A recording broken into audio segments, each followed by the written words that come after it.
So the release of Tears of the Nile really changed a lot of the strategy in Endless Corridor because now you could progress through encounters with a lot of very powerful enemies, and even though you couldn't immediately kill them right away, you could at least silence them so that their threat level dropped since they were only able to do basic attacks if you are able to silence them. Obviously, there's a chance of RNG where your silence may not hit, so you may have to do things a couple times until you're able to silence the key people, but that's part of the strategy. So Tears of the Nile was a game changer when it comes to Endless Corridor, but the biggest game changer was actually when we got...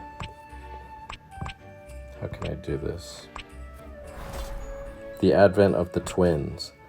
And the twins, Soraya and Sarah, are the most important hero to own when it comes to Endless Corridor. If you've seen any of my videos, I think it was around maybe World 5 or World 6 in Endless Corridor when the twins came out. And at that point, my strategy changed entirely. And I think around World 6, I switched to this lineup. And whereas I said in the beginning, you can't use one team to get through all of Endless Corridor, I think that all changed when the twins came out. Because if you can get the twins to 5 stars, which takes a little bit, they become a powerhouse in Endless Corridor. And from, I want to say around World 6, I used this particular team until I completed Endless Corridor at 1050. So this got me through, what is that, like 200 maps? This particular team. The only time I switched out from using this particular lineup was 1034 and 1048 when I had the single Dracula levels. You can go back and look at the individual videos on those where I had to switch out the lineup, but 99% of the time for the remainder of Endless Corridor, I use this one lineup. And what this lineup does is it adds, well, I managed to get lucky on the gear summons with Tears of the Nile. So my Freya, my Medusa, and my Loki all have Tears of the Nile. So I have 3 chances to silence. And then I have the twins at 5 stars. And what they do is when they cast their ultimate for the first time, they give the entire team stealth for 2 turns. So what would happen is the twins would act last. So everybody would do their damage.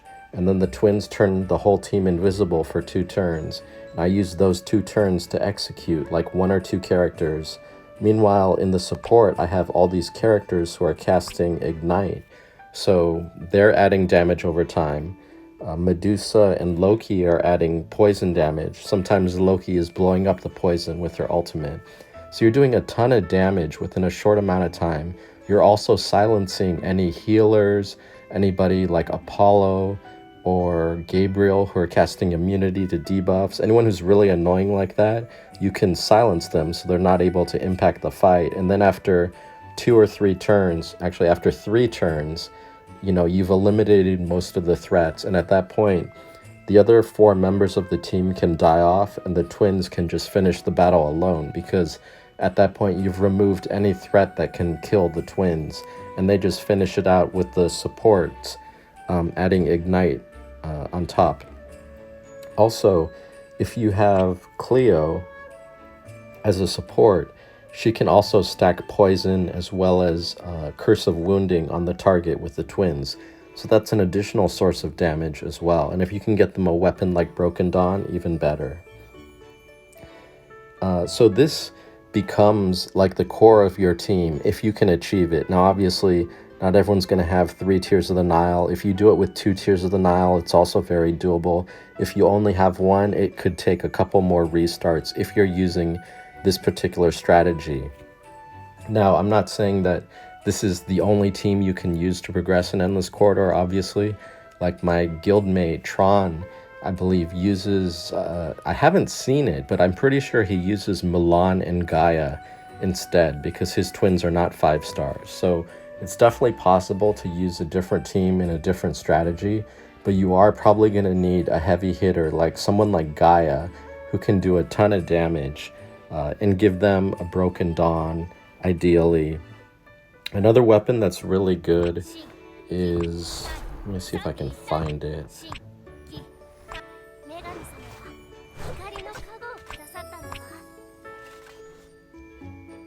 think it's on Gaia, actually.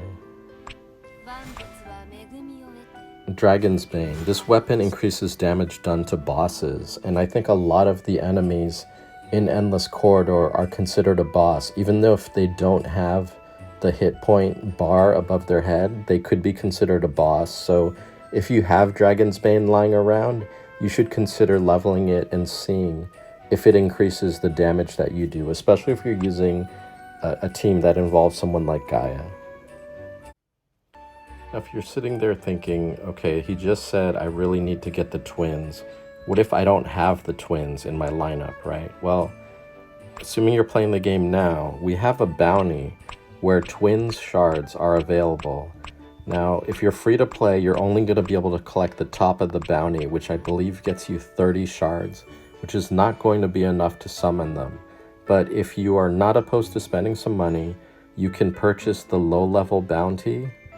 Can't really show it because I already purchased it, but it's $10 to collect the lower half of this. And if you spend that $10, you will get an additional 30 shards, and then you will come out of this with, I believe, 60 shards, which is enough to summon the twins right away. Now, if you are free to play and you can't purchase it, you'll only get 30 shards of the twins from this bounty. But if we do follow the SEA schedule, we should get a twins shard event, I believe in about a month. And at that point, you should get another 50 shards of the twins, and that should be enough to summon a copy of the twins. So assuming you do all of the daily quests that are needed to get to the end of this bounty, there are all these quests that you have to complete. Some of them are daily, some of them are weekly, but assuming that you're doing all of those, you should have enough shards after we get the shard event to summon a free copy of the twins. So even if you're extremely unlucky, like you can't get them on their summoning banner, everybody should have a copy of the twins eventually, even if you're free to play. Now, aside from getting the twins and Tears of the Nile, which were two of the biggest game changers for Endless Corridor, the final thing that I think solidified things for me was the release of Hero Assist. We got that feature, I want to say like 2 or 3 weeks ago, and once we got Hero Assist, I never got stuck in Endless Corridor ever again, because if you use Hero Assist really well, it can solve a lot of problems for you. I did a separate video on Hero Assist if you want to know, but particularly for Endless Corridor, I want to call out a few Hero Assists that I think are really crucial to have. I want to say Isabella's assist is really important.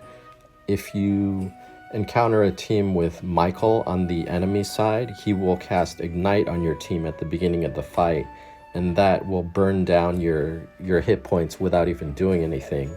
If you can put Isabella's Hero Assist on the first character to move in your party, as soon as that character moves, she will cleanse that Ignite right away. And this is even with her level 4 hero, or her level 1 Hero Assist. So if you have Isabella at 4 stars, you will get her lowest level assist, and that will remove well, I have it at level 3, but at level 1, it removes 1 debuff from everyone on your team, which is enough. You don't need her to be at level 3 Hero Assist. Having her at 4 stars is perfectly fine.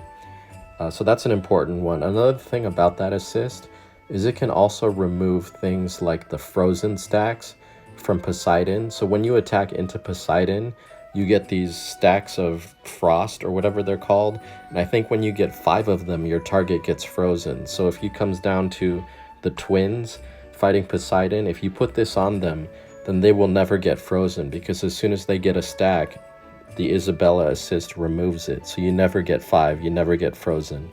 Or another thing that happens a lot is Hades will execute someone, and if they're an ice enemy, then Hades will get frozen and you're not going to be able to use him.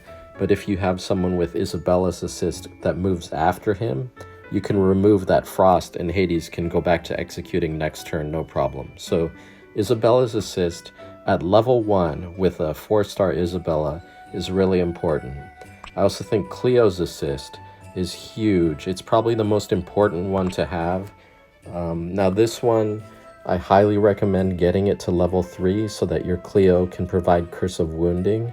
And what that does is when your hero attacks, you add a stack of poison, but most importantly, you add Curse of Wounding. So when that target receives healing, that healing deals damage instead. And there's a lot of healers in Endless Corridor who can do some pretty big heals, like Marco, Chang'e, Isabella, Athena. Those characters can all heal for big amounts, Cupid as well.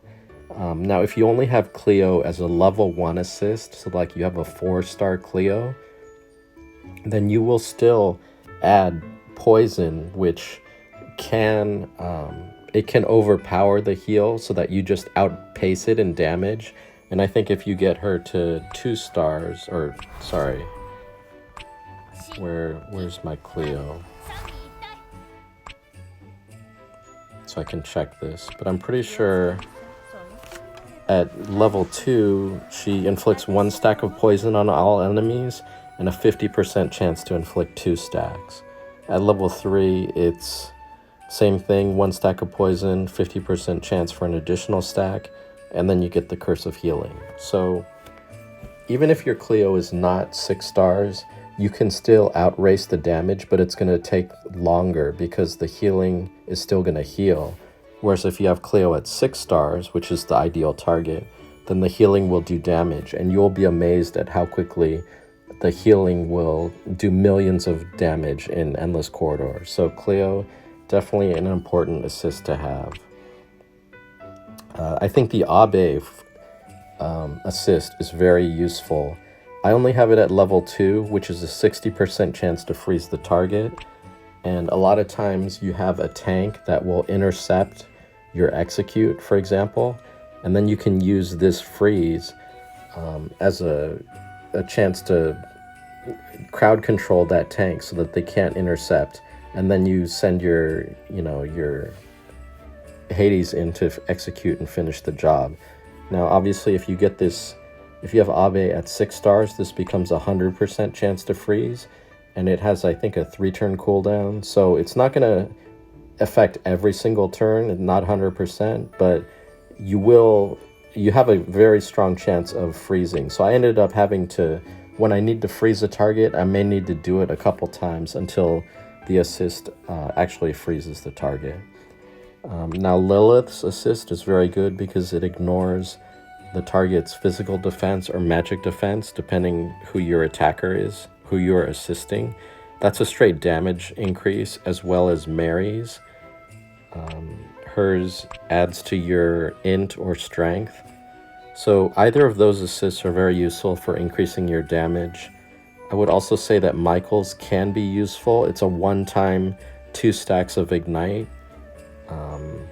Actually, my Michael is only 5 stars, so it's 50% chance to get the 2nd stack.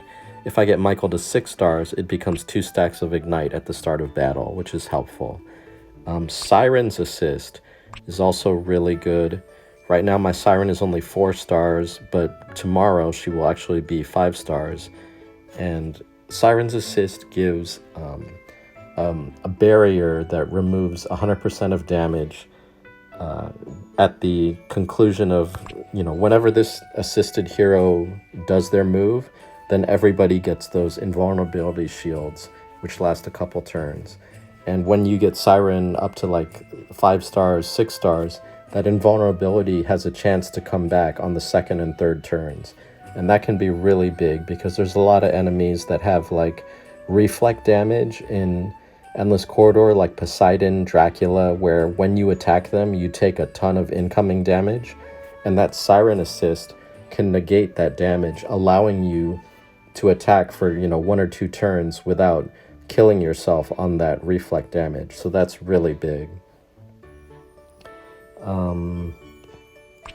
Chang'e's assist is really good in that it drops the lantern if you have a 6-star Chang'e, but I found when you have the twins, the Chang'e's lantern is actually a hindrance because it allows the enemy to attack you even though your team is stealth. The lantern doesn't get stealth, so Chang'e, not a combo, but in PvP she's really good for dropping that lantern there.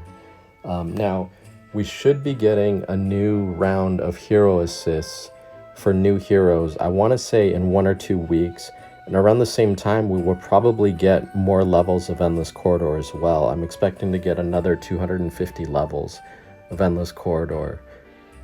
But then again, those new assists are also going to open up more new strategies to use as well. So that should make things a little easier, even though the levels may be harder. Now, speaking of those new levels of Endless Corridor, I'm not planning to record videos of every single clear for those new 250 levels. I will record the ones that I have difficulty on and that I'm dying and getting stuck on. So you will still see Endless Corridor content coming from me.